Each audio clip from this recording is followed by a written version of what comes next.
할렐루야. 할렐루야.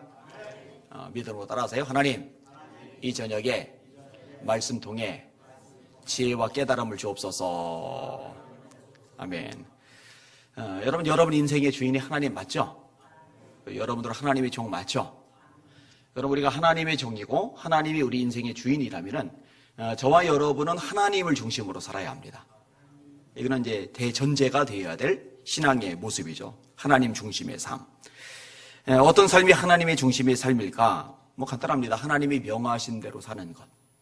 여러분, 종이요, 주인이 시키는데 안 한다고 생각을 해보셔요. 안 되잖아요. 시키는 대로 해야죠. 오늘 효빈이가 저한테 혼이 좀 났어요. 혼이 좀 난 이유가 뭐냐? 엄마가 홈플러스 쪽에서 우산을 가져오라고 그랬는데 기쁨으로 달려오질 않고 좀 툴툴댔거든요. 좀 툴툴댄 게 왜 혼날 요소가 되느냐? 혼날 요소가 됩니다. 부모님이 시키면은 그보다 더 힘들고 더 어렵고 더 곤란한 걸 하더라도 네 하고서 달려와야지. 그게 정상이거든요. 그래서 무조건 네 라고 대답하라고 얘기를 했어요. 근데 여러분, 부모님이 시키는 것도 그럴지인데 하나님께서 명령하시는 것, 하나님 중심의 삶을 사는 사람이라면 무조건 네 해야 됩니다.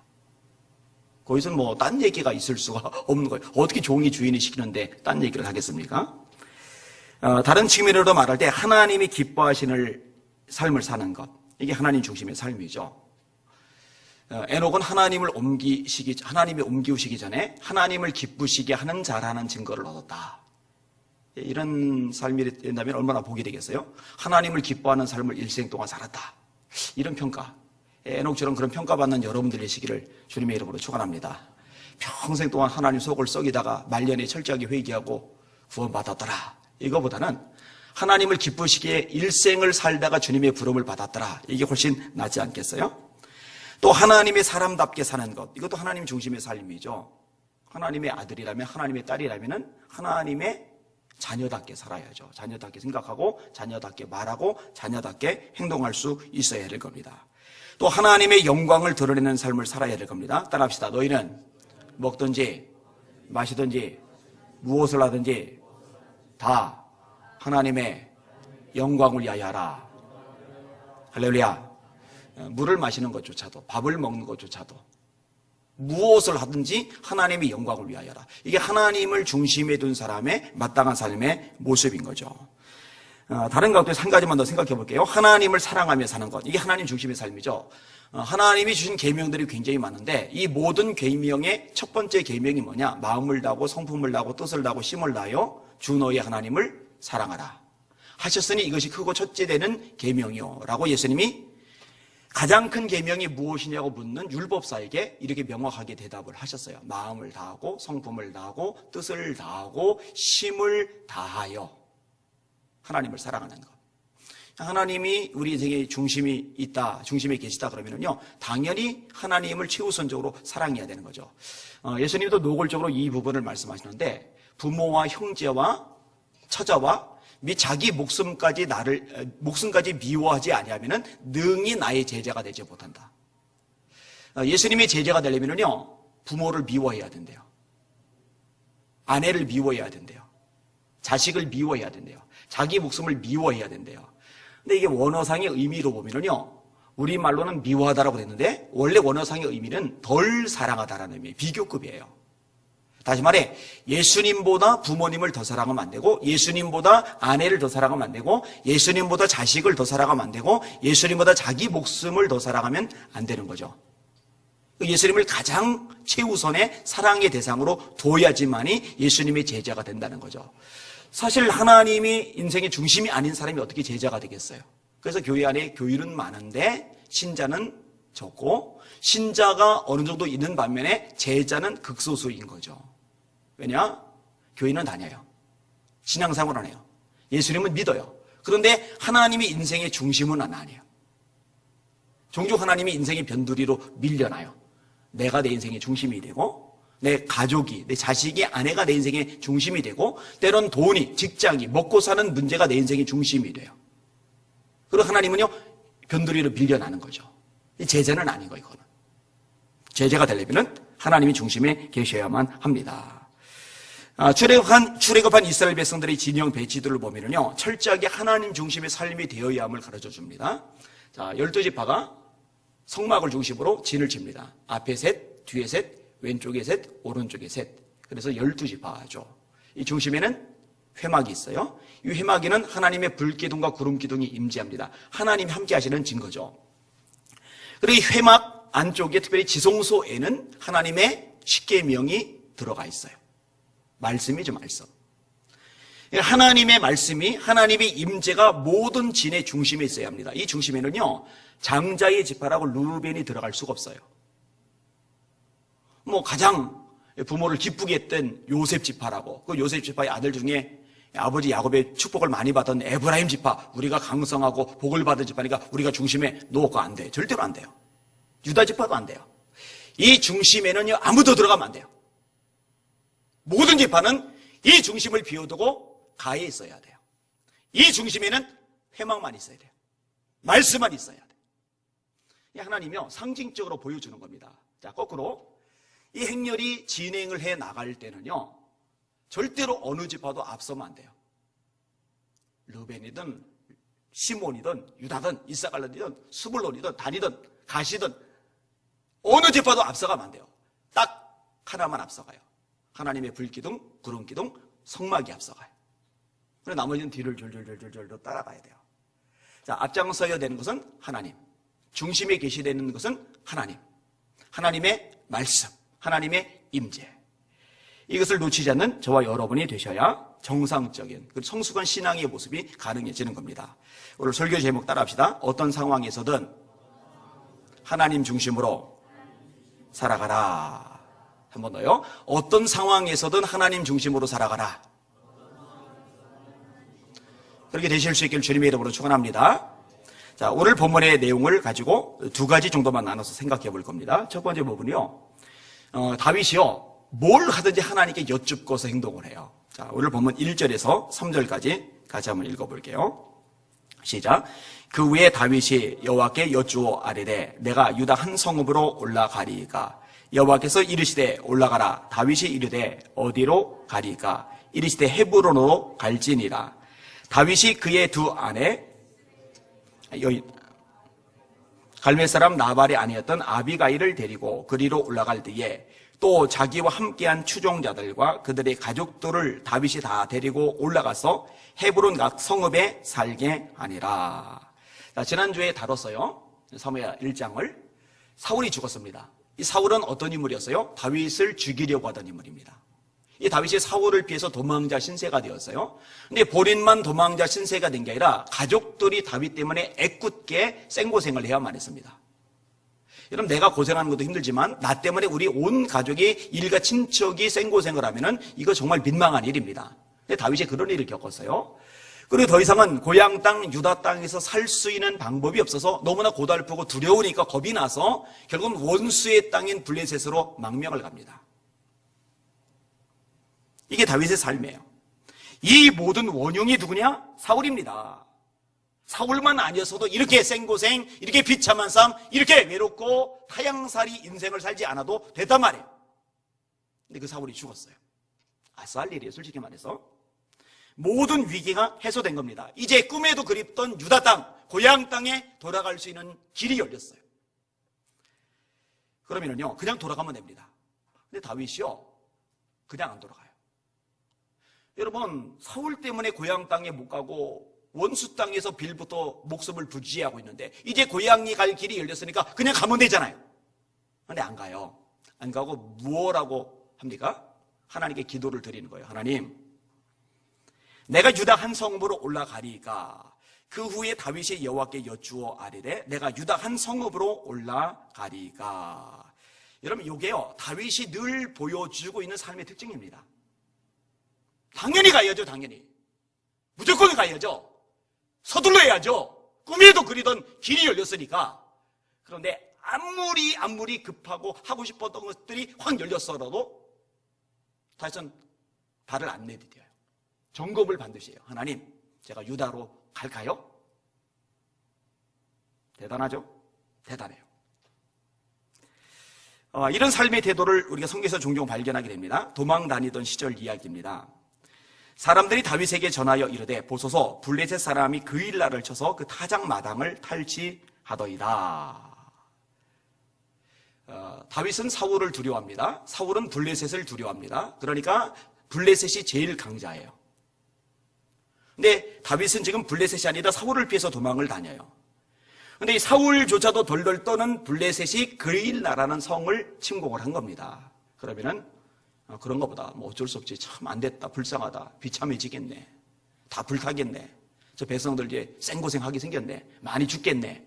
이러고 넘어갈 만한데요. 다윗이 그걸 보니까 안타까워요. 속이 상해요. 하나님 앞에 질문을 던집니다. 엉뚱한 질문을 해요. 이에 다윗이 여호와께 붙잡아 이르되 내가 가서 이 블레셋 사람을 치리이까. 사울이 못 치는 블레셋 사람을 자기가 뭔 수로 쳐요? 사울 피해 도망다니는 주제에. 근데 하나님께 질문하는 하나님, 제가 블레셋 사람 칠까요? 여러분 이런 식의 기도해 본 적 있어요? 지금 나도 힘들어요. 나도 지금 내 코가 석자예요. 나도 지금 도망자예요. 사울에게 피해서. 그만큼 비참해져요. 그런데 엄청난 일, 거대한 일, 큰 일을 앞에 두고 하나님, 제가 이 일 해볼까요? 여러분 이런 질문, 이런 기도 가능해요? 주눅들잖아요. 기죽잖아요. 근데 다윗이 그 기도를 하는 거예요. 하나님이 말씀을 하셔요. 여호와께서 다윗에게 이르시되 가서 블레셋 사람들을 치고 그일라를 구원하라. 이제는 이제 다윗의 부하들이 결사반대하는 겁니다. 이렇게 말합니다. 우리가 유다에 있기도 두렵거든 하물며 그일라에 가서 블레셋 사람들의 군대를 치는 일이니까. 아까 한 말이에요. 유다에 있기도 두렵다. 다시 말해 사울도 무서워서 우리가 도망다니는데 사울로보다 센 블레셋 사람의 군대를 우리가 뭔 수로 칩니까? 안 됩니다. 전부 다 반대하는 거예요. 결사반대하는 거예요. 이렇게 전체가 반대할 때 진짜 하나님의 종, 하나님의 백성을 끌고 가는 지도자의 진가가 드러나요. 보통은요, 요 정도 되면은요, 거기 따릅니다. 왜냐면 내 지지 기반인데 이 사람들이 지금 다 반기 들고 도전하고 그러면은 내가 할 수 있는 게 아무것도 없잖아요. 그나마 있는 부하들인데. 다윗이요? 어떻게 하죠? 다윗이 여호와께 다시 묻자온대 여호와께서 대답하여 이르시되 일어나 그일라로 내려가라. 내가 블레셋 사람들을 네 손에 넘기리라 하신지라. 다윗과 그의 사람들이 그일라로 가서 블레셋 사람들과 싸워 그들을 크게 쳐서 죽이고 그들의 가축을 끌어오니라. 다윗이 이와 같이 그일라 주민을 구원하니라. 대단하지 않아요? 멋지지 않아요? 내가 지금 도망자인데, 내가 지금 내 코가 석자인데, 뭐 하나님의 일, 뭐 위대한 일, 에이, 몸살이고 있어야지. 내 목이나 잘 간수해야지.가 아니라, 불쌍하게 고통당할 사람들 생각하니까 애가 그래서 하나님, 제가 저들 구해낼까요? 할렐루야.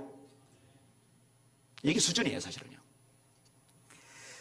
여러분, 유다만 아니라 전 이스라엘의 왕이 되었을 때도 비슷한 현상이 나옵니다. 블레셋 사람이 대규모 군대를 거느리고 침략을 했어요. 그러면 그냥 싸워야죠. 왕이니까, 위기니까. 그냥 급하게 장군들 소집하고 장군들 보고서 병사들 다 집합시키게 하고 지금 빨리 준비하라고 이래야 되잖아요. 근데 이 시간에요, 다윗이 엄한 짓을 합니다. 뭘 하는지 아세요? 하나님께 기도를 해요. 다윗이 여호와께 여쭈어 이르되 이런 표현이 계속 나와요. 다윗이 여호와께 여쭈어 이르되 내가 블레셋 사람에게로 올라가리이까 여호와께서 그들을 내 손에 넘기시겠나이까 하니 여호와께서 다윗에게 말씀하시되 올라가라. 내가 반드시 블레셋 사람을 네 손에 넘기리라 하신지라.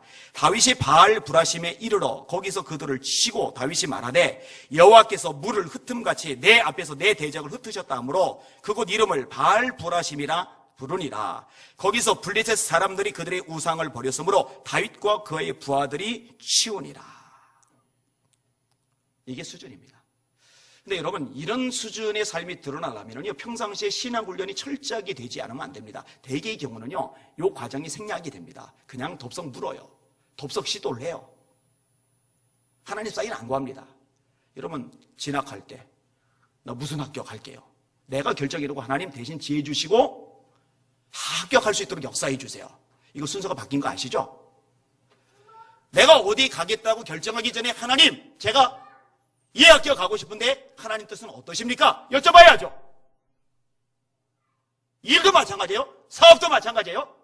내가 덥석하는 거예요. 버려놓는 거예요. 저질러 놓는 거예요. 그래, 하나님 도와주세요. 여러분, 이게 바뀌었어요. 뭐가. 내가 주인이 됐어요. 하나님은 내 종이에요. 종. 내가 결정했으니 하나님 이거 사인하시고 해주시오, 처리해주시오. 뭐 하나님이 우리 지시받는 사람이고 우리 뒷수습해주는 사람이에요? 아니잖아요. 하나님, 제가 이 일을 할까요 말까요? 다윗이 하나님 유다로 갈까요 말까요? 가라. 또 묻죠. 하나님 유다 중에 어디로 갈까요? 헤브론으로 가라. 이게 정상이란 말이에요. 이게. 여러분, 어떤 분야든 마찬가지예요. 다양한 계획들 다 마찬가지예요. 하나님께 여쭙고 일을 하는 훈련 받으시기를 주님의 이름으로 축원합니다. 이거 생각보다 훈련들 안 돼 있어요.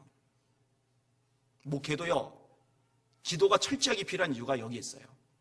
끝없이 기도하고 또 기도하고 묻고 또 물어야 돼요. 그래야 하나님 사인대로 움직이는 거죠. 여러분, 훈련이 잘 된 사람도요, 때로 이 부분에서 넘어집니다. 제가 가끔 얘기한 여호수아 얘기입니다. 하나님이 모세 보고 가나안의 7족속하고는 절대로 계약 맺으면 안 된다라고 말씀하셨어요. 그리고 여호수아는 모세로부터 이 말씀을 전달해 들었어요. 근데 이 가나안의 7족속 중에 하나인 기브온 사람들이 겁을 먹은 거예요. 그리고 여호수아를 찾아온 거죠. 기브온 주민들이 여호수아가 여리고와 아이에게 행한 일을 듣고 꾀를 내어 머리 굴렸어요. 사신의 모양을 꾸미되 헤어진 전대와 헤어지고 찢어져서 기운 가죽 보도조 부대를 나귀에 싣고 그 발에는 낡아서 기운 신을 신고 낡은 옷을 입고 다 마르고 곰팡이가 난 떡을 준비하고 그들이 길갈 진영으로 가서 여호수아에게 이르러 그와 이스라엘 사람들에게 이르되 우리는 먼 나라에서 왔나이다. 사기치는 거예요. 먼 나라에서 온 거 아니에요. 가나안 족속이에요. 먼 나라에서 왔나이다. 이제 우리와 조약을 맺읍시다 하니 이스라엘 사람들이 히윗 사람에게 이르되, 히윗 사람, 기브스 사람 같은 얘기예요. 너희가 우리 가운데 거주하는 듯하니 우리가 어떻게 너희와 조약을 맺을 수 있으랴 하나 그들이 여호수아에게 이르되 우리는 당신의 종들이니이다 하며 여호수아가 그들에게 묻되 너희는 누구며 어디서 왔느냐 하니 그들이 여호수아에게 대답하되 종들은 당신의 하나님 여호와의 이름으로 말미암아 심히 먼 나라에서 왔사오니, 근처에서 와놓고 이는 우리가 그의 소문과 그가 애굽에서 행하신 모든 일을 들으며 또 그가 요단 동쪽에 있는 아모리 사람의 두 왕들 곧 헤스본 왕 시온과 아스타로스에 있는 바산 왕 옥에게 행하신 모든 일을 들었음이니라. 그러므로 우리 장로들과 우리나라의 모든 주민이 우리에게 말하여 이르되 너희는 여행할 양식을 손에 가지고 가서 그들을 만나서 그들에게 이르기를 우리는 당신들의 종들이니 이제 우리와 조약을 맺읍시다 하라 하였나이다. 우리의 이 떡은 우리가 당신들에게로 오려고 떠나던 날에 우리들의 집에서 아직도 뜨거운 것을 양식으로 가지고 왔으나 보소서 이제 말랐고 곰팡이가 났으며 또 우리가 포도주를 담은 이 가죽 부대도 새 것이었으나 찢어지게 되었으며 우리의 이 옷과 신도 여행이 매우 길므로 낡아졌나이다 하니라. 여러분 생각을 해봐요. 새 옷을 입었는데 이 옷이 낡아질 정도의 여행이면은 절대로 가까운 곳이 아니지 무지막지하게 먼 곳이죠. 이런 따끈따끈한 떡이 며칠 정도 지나면 곰팡이가 슬을까요? 가죽 부대가 며칠 정도 지나면 낡은 가죽 부대로 바뀔까요? 여러분 며칠만 가지고 며칠 동안으로는 그 정도 일 발생 안 합니다. 몇 달 걸리는 거예요. 몇 달. 그러니까 여호수아가 볼 때 굉장히 무지막지하게 먼 지역에서 왔구나 하는 것을 믿도록 현혹시키려는 목적으로 꾀를 낸 거예요. 다 그냥 실물을 가지고 막 이렇게. 그 다음 구절이 문제인데 이렇게 돼 있어요. 무리가 그들의 양식을 취하고는 진짜 보는 거예요. 오, 진짜 곰팡이 났네. 보는 거예요. 와, 진짜 멀리서 왔나 보다. 취하고는 어떻게 할지를 여호와께 묻지 아니하고 어떻게 할지를 여호와께 묻지 아니하고 여호수아가 곧 그들과 화친하여 그들을 살리리라는 조약을 맺고 회중 족장들이 그들에게 맹세하였더라. 그들이 그들과 조약을 맺은 후 사흘이 지나서야 3일이 지나서야 그들이 이웃에서 자기들 중에 거주하는 자들이라 함을 들으니라. 다윗 시대 때 기근이 생기는데 국가적으로 큰 피해를 입는데 거기에 이 기브온 족속하고 관련이 있는 부분이라고 제가 전에도 말씀을 드렸어요. 아니 여호수아가 그 대단한 영성의 인물이, 그 위대한 하나님의 종이 왜 이렇게 큰 실수를 할까? 모세에게 주신 하나님의 아주 중요한 명령, 정말 중요한 명령 중에 하나를 어떻게 이렇게 어기고 바보 같은 짓을 할 수 있었을까? 간단해요. 하나님께 묻지 않아서 그래요. 한 번만 여쭤봤으면 좋아요. 그러니까 여러분들 신앙생활 할 때 그 훈련 하실 때 예수 믿기 시작하면서부터요, 이제 내 인생의 주인은 내가 아니다. 내 인생의 주인은 하나님이다. 그리고 하나님이 내 인생의 주인이고 내가 그분의 종이라면은 나는 내가 마음대로 결정하면 안 된다.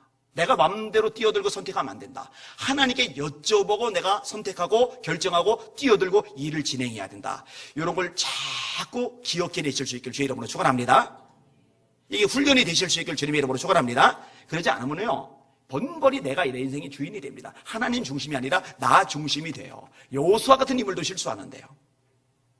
그럴 수밖에 없는 거예요. 자, 하나님의 말씀을 들었어요? 그래, 유다로 가라. 어디로 갈까요? 헤브론으로 가라. 다윗이 어떡합니까? 여호와께서 이르시되 올라가라. 어디로 가니까 헤브론으로 갈지니라. 다윗이 그렇게 순종을 해서 옮겨갑니다. 거기 2절과 3절이죠. 이 부분이 이제 또 중요합니다. 하나님께 여쭙는 거 정말 중요해요. 근데 그 다음 단계도 그 이상으로 중요합니다. 하나님께 여쭤서 하나님이 감동을 주시거나 사인을 주시면은 그 다음에는 그대로 하는 거예요. 하나님이 헤브론으로 가라 했는데, 저는 헤브론보다요 다른 지역이 더 좋은데요. 그걸 세면은 이 문제가 되는 거예요. 하나님이 헤브론이라고 말씀하셨으면 아무리 내 눈에 더 나아 보이고 더 괜찮아 보이는 지역이 있더라도 거기로 가면 안 돼요.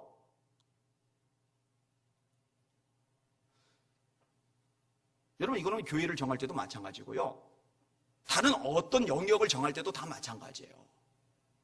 하나님의 사인대로, 하나님의 말씀대로 순종하시는 여러분들 되시길 주의 이름으로 축원합니다. 예레미야한테요, 백성의 리더들이 찾아왔어요. 예루살렘 멸망 이후에 남아있는 리더들입니다. 모든 군대의 지휘관과 가레아의 아들 요하난과 호사야의 아들 여사냐와 백성의 낮은 자로부터 높은 자까지 다 나와. 자, 지휘관만 온 게 아니라 백성들로 같이 찾아온 거예요. 그리고 이렇게 말을 하는 거예요. 선지자 예레미야에게 이르되 당신은 우리의 탐언을 듣고 이 남아있는 모든 자를 위하여 당신의 하나님 여호와께 기도해 주소서. 당신이 보는 바와 같이 우리는 많은 사람 중에서 남은 적은 무리이니 당신의 하나님 여호와께서 우리가 마땅히 갈 길과 할 일을 보이시기를 원하나이다. 지금 상당히 상황이 안 좋아요.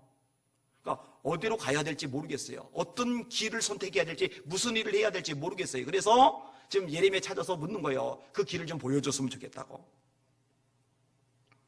예레미야가 말합니다. 내가 너희 말을 들었은즉 너희 말대로 너희 하나님 여호와께 기도하고 무릇 여호와께서 너희에게 응답하시는 것을 숨김이 없이 너희에게 말하리라. 내가 하나님의 말씀 바로 전달해 줄게. 그러니까 이 리더급들이요, 다시 말합니다. 우리가 당신의 하나님 여호와께서 당신을 보내사 우리에게 이르시는 모든 말씀대로 행하리이다. 여호와께서는 우리 가운데 진실하고 성실한 증인이 되시옵소서.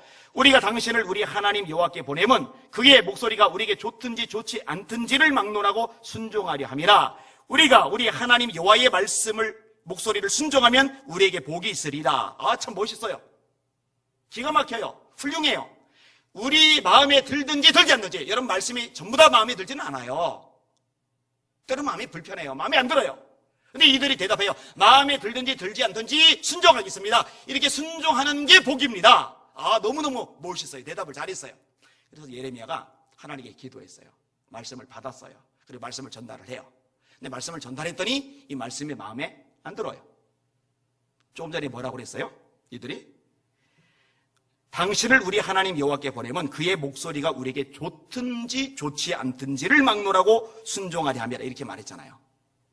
근데 마음에 안 들었어요? 어떻게 나왔는지 아세요? 들어보세요.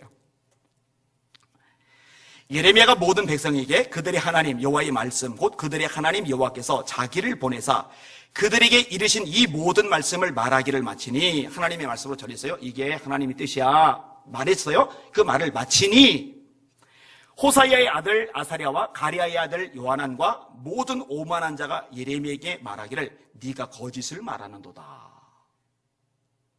네가 거짓을 말하는도다. 우리 하나님 여호와께서 너희는 애굽에서 살려고 그리로 가지 말라고 너를 보내어 말하게 하지 아니하셨느니라. 이는 네리야의 아들 바룩이 너를 부추겨서 우리를 대적하여 갈대아 사람의 손에 넘겨 죽이며 바빌론으로 붙잡아 가게 하려 함이라. 하나님의 말씀을 전하는 건데 그 말씀을 우리가 거역한다라고 하기는 어려우니까 아예 하나님의 말씀을 전하는 예레미야를 거짓말쟁이로 만들어버린 거예요. 너 거짓말하는 거잖아. 하나님의 말씀이 마음에 안 들어서 우리가 순종하지 않는 게 아니라 네가 거짓말쟁이다. 네 말 우리가 안 따르는 거야. 아니 좀 전에 듣기 좋든지 좋지 않든지 순종하겠다고 그게 복이라고 얘기했잖아요. 그럼 그게 복인 줄 알았으면 순종해야죠. 순종하면 복이 되잖아요. 바보짓 한 거예요. 이 사람들 나중에 다 망하죠. 근데요, 사람 본성이 죄성이 이럴 수가 있어요. 생각보다요 가려들어요. 골라들어요. 동대문 시장 옷도 아니고 뭘 골라요. 여러분, 하나님의 말씀은 골라잡는 게 아닙니다. 하나님의 말씀은 무조건 아멘입니다. 하나님의 말씀은 무조건 순종입니다. 하나님의 말씀은 내 마음에 들든 들지 않든 어떤 거는 기쁨으로 받아들이지만 어떤 건 찔리거든요. 여러분, 스데반이 설교할 때 백성들 마음이 찔렸죠. 베드로가 설교할 때 사람들 마음이 찔렸죠. 이런 말씀은 원래 사람의 마음을 찌르게 만드는 게 정상이에요. 맨날 듣기 좋은 설교만 하면은요, 그거 싹군 목자입니다. 그거 좋아하면 안 돼요. 그거 불쌍한 거예요, 여러분들이요. 근데 문제는 찔렸을 때의 반응인 거예요. 순종하고 움직이는 여러분들 되시기를 주님의 이름으로 축원합니다. 그게 하나님 중심의 삶이에요. 자, 뭐든지 여쭤보고 일을 하는 것. 그리고 하나님의 사인이 명확하다라고 알아졌으면은 그것에 온전히 순종하고 그대로 행하는 것. 다윗은 그 훈련이 된 거예요. 괜히 하나님 다윗을 기뻐한 게 아니에요. 자, 한 가지 더 다룰게요. 오늘 본문에서. 지난주에 이어서 이제 계속 사무엘 하를 공부를 해나갈 거예요. 근데 수요예배, 금요예배 안 빠지면은 전체를 다 공부하실 수 있을 겁니다. 잘 들으시면 유익이 될 겁니다. 이 두 번째 부분은요, 하나님이 세운 사람을 다윗이요 굉장히 소중하게 여깁니다. 자, 4절에서 7절까지를 같이 읽을게요. 시작. 유다 사람들이 와서 거기서 다윗에게 기름을 부어 유다 족속의 왕으로 삼았더라. 어떤 사람이 다윗에게 말하여 이르되 사울을 장사한 사람은 길랏 야베스 사람들이니라 하매 다윗이 길랏 야베스 사람들에게 전령들을 보내어 그들에게 이르되 너희가 너희 주 사울에게 이처럼 은혜를 베풀어 그를 장사하였으니 여호와께 복을 받을지어다. 너희가 이 일을 하였으니 이제 여호와께서 은혜와 진리로 너희에게 베푸시기를 원하고 나도 이 선한 일을 너희에게 갚으니 이제 너희는 손을 강하게 하고 담대히 할지어다. 너희 주 사울이 죽었고 또 유다 족속이 내게 기름을 부어 그들의 왕으로 삼았느니라 하니라. 아멘. 여기는 여러분들은요 어떠세요? 여러분들에게 누가 해코지를 하는 거예요? 욕을 하는 거예요? 공격을 하는 거예요? 한두 번이 아니고 끝없이 반복을 하는 거예요. 자꾸 상처 입어요. 열받아요. 미치겠어요 막. 그럼에도 불구하고 그 상대방에게 호의를 베푸는 것 절대로 쉽지 않잖아요. 근데 여러분, 다윗에게서 사울은요 그 정도 악담을 하고 힘들게 하는 차원이 아니라 사람을 죽이는 창을 집어던지는 존재예요.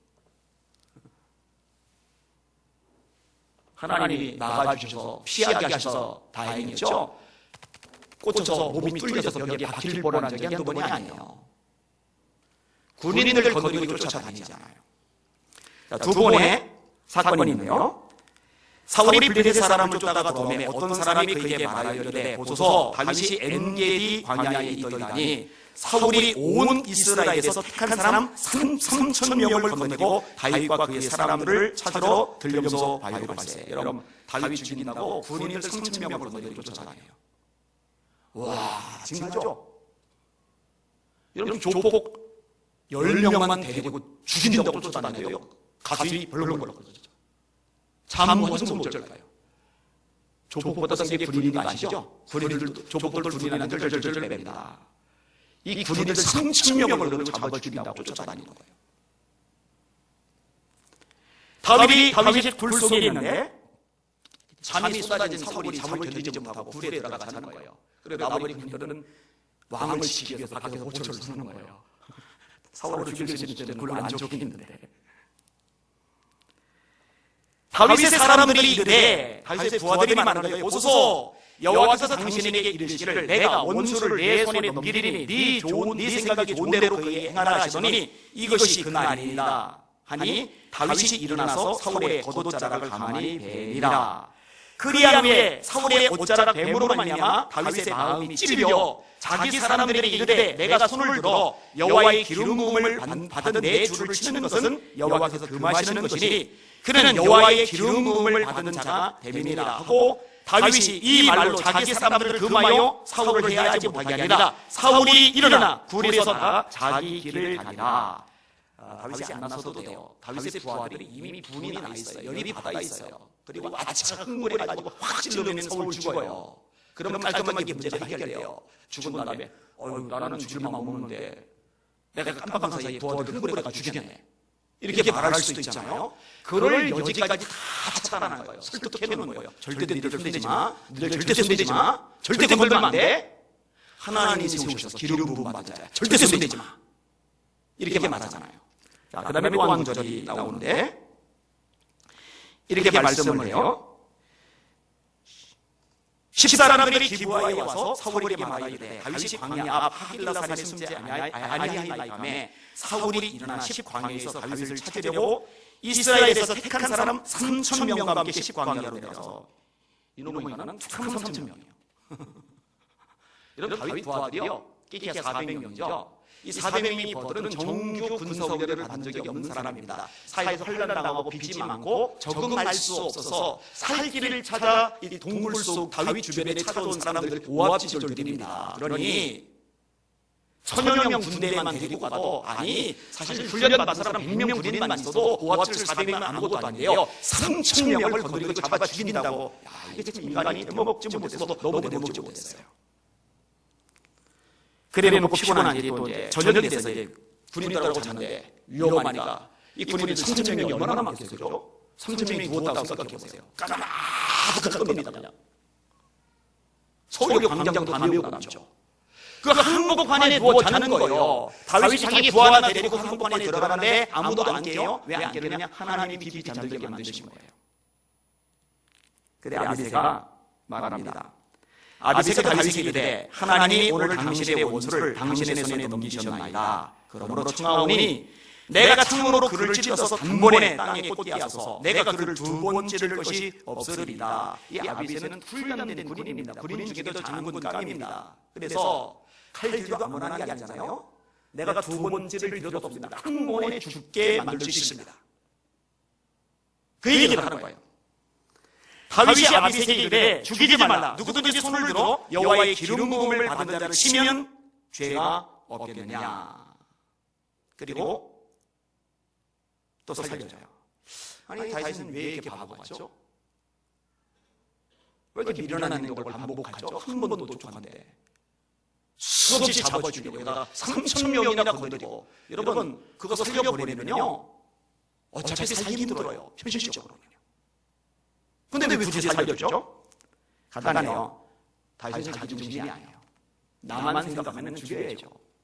죽이면 내가 왕되잖아요. 모든 일이 벗어나잖아요. 그런데 하나님 중심의 다윗은, 하나님 중심으로 사는 다윗 입장에서 하나님이 세운 사람을 해코지 않으면 있을 수가 없는 일이에요. 원리가 간단해요. 단순하단 말이에요. 하나님 중심이니까 내가 편할 수 있는 게, 내가 안전할 수 있는 게, 내가 높아질 수 있는 게, 내 고생 끝날 수 있는 길이지만, 뻔히 보이지만, 그럼에도 불구하고 그 길이 아니라 하나님이 원하시는 길을 선택하는 거예요. 고생이 더 길어지겠지만, 살기도 고달퍼지겠지만. 자, 사울이 왕이 됐어요. 오늘 본문이죠. 근데 아직 전체의 왕은 아닙니다. 반쪽짜리 왕이요. 전 이스라엘의 왕이 되는 것은 앞으로 7년 후에 지금은 유다 지역의 왕입니다. 그렇지만 유다 지역의 왕일 뿐이지만 이전에 도망자 신세와는 전혀 다른 권력을 가지게 됐어요. 이제 대단한 위세를 떨게 됐어요. 자, 이렇게 왕이 되자마자, 유다의 왕이 되자마자 그때 다윗이 취한 행동이 뭐냐? 유다 사람들이 와서 거기서 다윗에게 기름을 부어 유다 족속의 왕으로 삼았더라. 어떤 사람이 다윗에게 말하여 이르되 사울을 장사한 사람은 길앗 야베스 사람들이니라.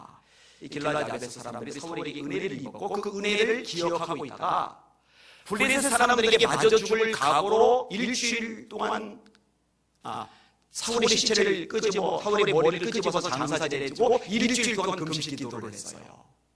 요 소식이 지금 다윗에게 들어간 거예요. 여러분, 원래 세속적인 왕들 같으면요, 이 길앗 사람들 그냥 두지 않습니다. 왜냐하면 이 길앗 사람들은요, 길앗 야베스 사람들은요, 전 왕조의 목숨을 건 사람들이에요. 요 사람들은 반란의 주역이 될 가능성들이 높아요. 이를 제거해버리는 조상입니다.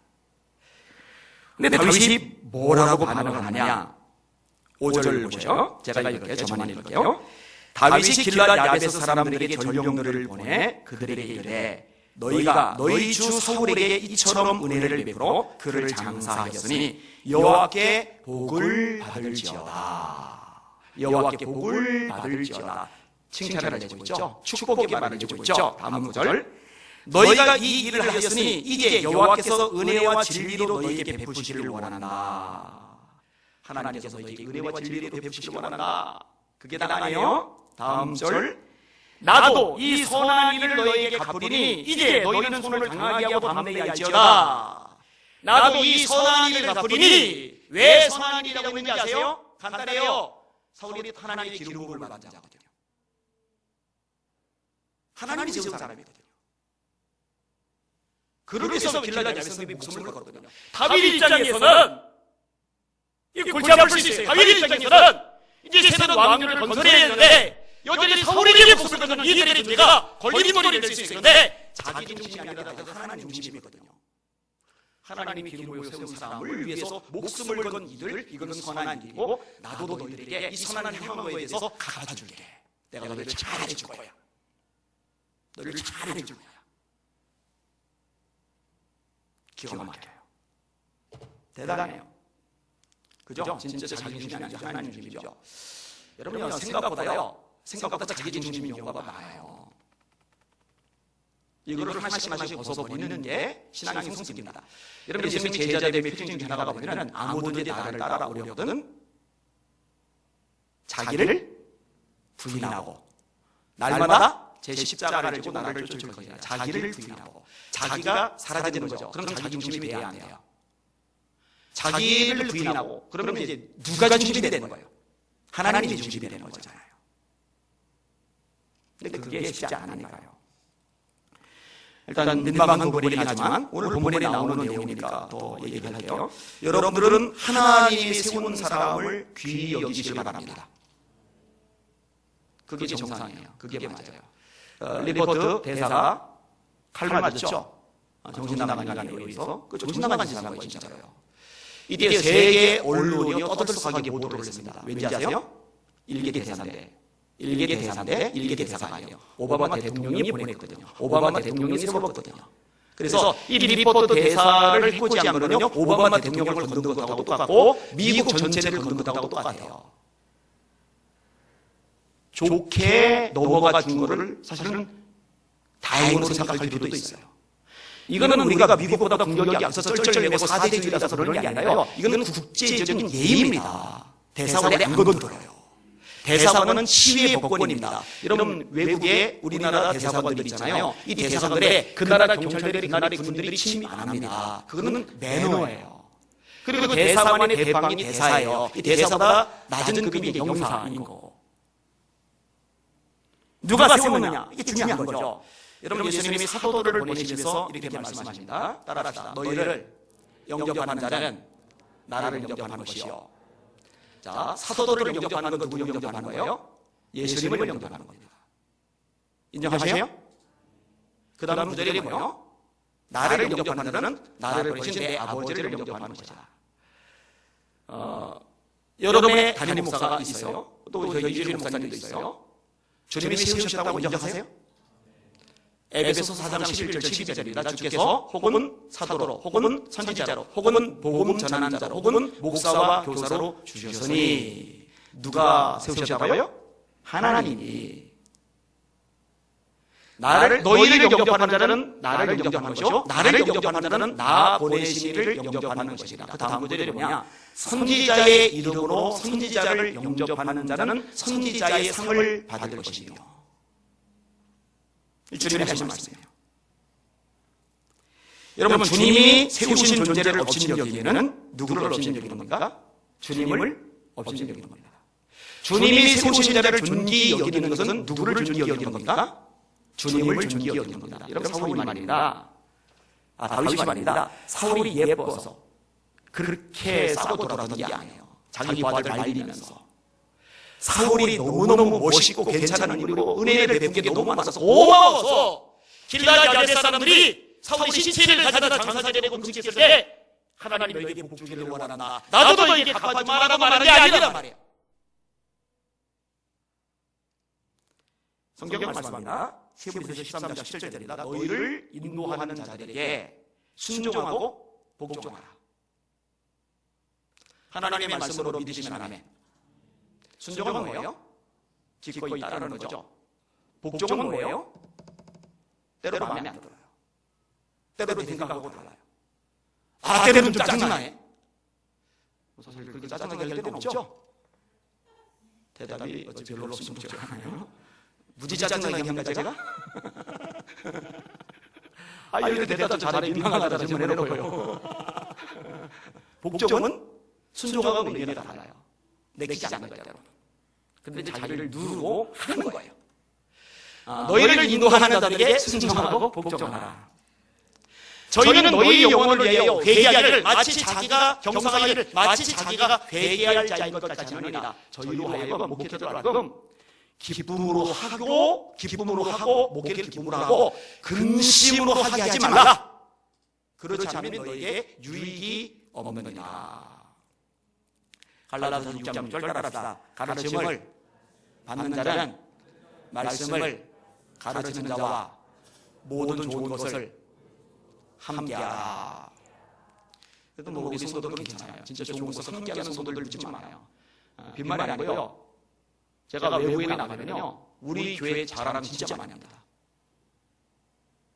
우리 박정 사님 저를 종종 따라다니니까 우리 교회 장로님들 자랑, 우리 교회 성도님들 자랑 진짜 많이 합니다. 너무너무 잘해주거든요.